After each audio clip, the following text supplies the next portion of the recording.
Hello everyone and welcome to the best versus video of the week. Brian Brunduin and Brad Nelson, that's right. This is the best, self-proclaimed. That's a pretty shining endorsement. It is. I do. It is. And you. And me, that's right. And your bald, you know. This shiny dome. Mm-hmm. Yeah. Yep. Shining endorsements. Anyway, we're playing standard, guys. Yeah. This week I'm going to be playing an update of Sultai Reanimator. Now, this is not a Sidisi Reanimator deck, it's a Sultai one. It's very much like what Reed Duke played at the Players' Champs, but with some new additions that I think make that archetype better. Like, I like Sidisi, but I don't like when I want to cast a Wrath effect with Sidisi. I'd rather get advantage. So let's take a look at this Sultai deck. Now, BBD, before we do that, BBD is going to be playing Abzan aggro, and he doesn't have too many changes, so we're not going to do a deck tech on it. Everyone knows that deck. Tell them real quick what you have in your deck. Yeah, so Abzan aggro doesn't get very much from the new set, maybe nothing at all, actually. But one of the new cards that people have been talking about is Warden of the First Tree. Not to be confused with Warden of the Second Tree. Yes, which will come out next set. That's in the next set, yeah. Yep. But he's basically a figure of destiny-like creature. And I wanted to give him a shot in Abzan aggro and see how he did there. Yeah. Along the lines of like Death Dealer and Fleece main lines, a creature that gets better as the game goes on. Yeah, and now this is a good test for Warden, just for the fact that its biggest hurdle is getting over Courser, where most of the other creatures don't have that trouble. Yep. So we'll see if that actually does anything well. But if infinite mana late in the game, that card does seem pretty effective if you don't have a removal spell. I could chump it for 1,000,000 turns or something, but you're just gaining a bunch of life. Well, it does get trample. It gets trampled? It does. Oh, well, okay. Well, then that is just awesome. Yeah. Anyway, let's take a look at Sultai Reanimator. Now, the first thing you can see is there is not the complement of all 4 summon Caryatids. One of the things I've been learning with Sultai, especially since I've been playing a lot, is that that card comes out the most. I board out Sylvan Caryatid in almost every matchup. It's a very good game 1 card, but since I want to try Crux of Fate in the main deck, I don't really want to ever draw 2 of them. And drawing 1 is always great. Even in the mid game, it's sometimes fine. Yeah. But I don't think this deck, you know, wins or loses on the fact that if it plays that card or not. It just does power things out. But I never want to draw the extra copy. Yeah, I think my favorite thing about playing against decks like this is when they cast a Courser like in the mid to late game when the game's real close, and the top card of their deck is this. Yeah, it just does nothing in that part of the game. And all the other cards seem fine. Like Thoughtseize also lose a little bit value late in the game, but all the other cards are great on top. It's fine. So we're only going to play 3 of these, mostly because they're going to be boarded out in a lot of matchups. And then everything else seems appropriate from Reed Duke's version. You know, Wayfinders, 2 Freekas, 4 Coursers, Eidolons, only 2 Doomwakes instead of 3, just for the fact that I think the format's changing to where you don't want all 3 of those. But the new additions to the deck are Merciless Executioner, which is very interesting with Whip.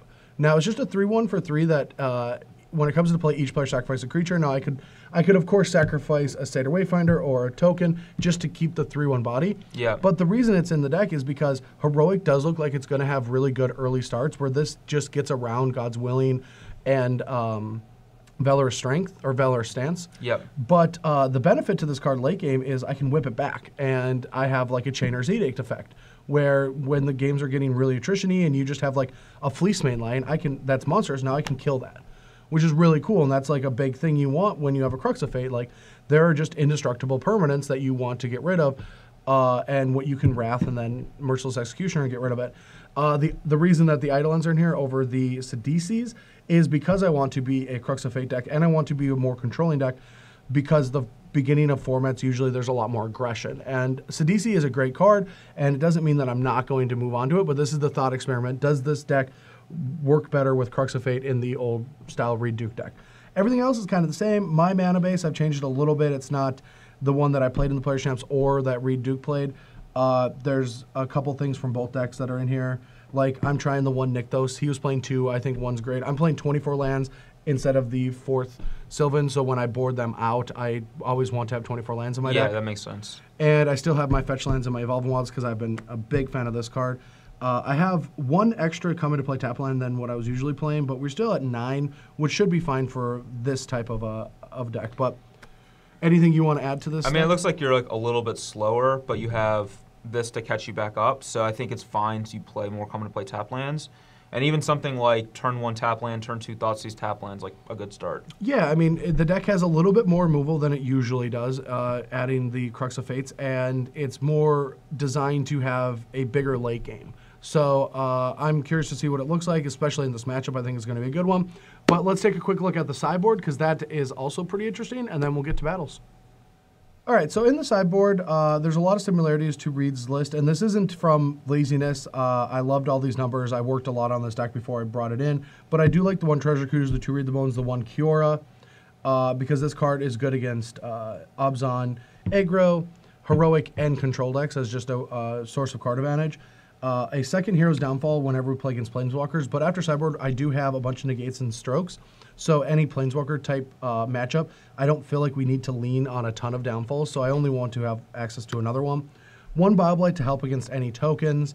And as you can see, there's no like drowns, and there's no real good way to fight these Rabblemaster and Mentor decks. But the way that they're going to design themselves is I feel like I can just try to stem the bleeding, and I have Wrath effects, and I want to lean on those more. I don't want to take Wraths out for smaller Wraths in those matchups because I can't live through Drown and Sorrow anyway. Like, my Eidolons aren't going to survive that. So I do have some Doomwakes to help out in the mid to late game. I have good spot removal. I even have a Solemn that helps fight through the Wraths and kill tokens, which this card could prove to be really good against token strategies. Another Executioner against Abzan, aggro, and heroic.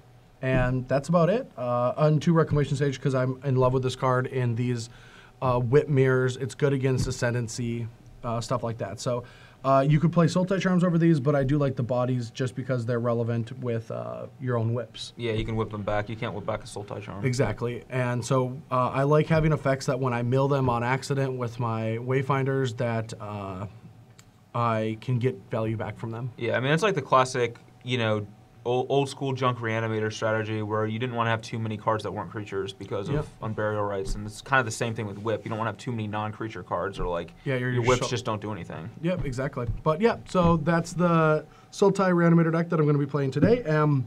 We're going to see if BBD's Wingmakes can rock me. I really hope so. They probably will.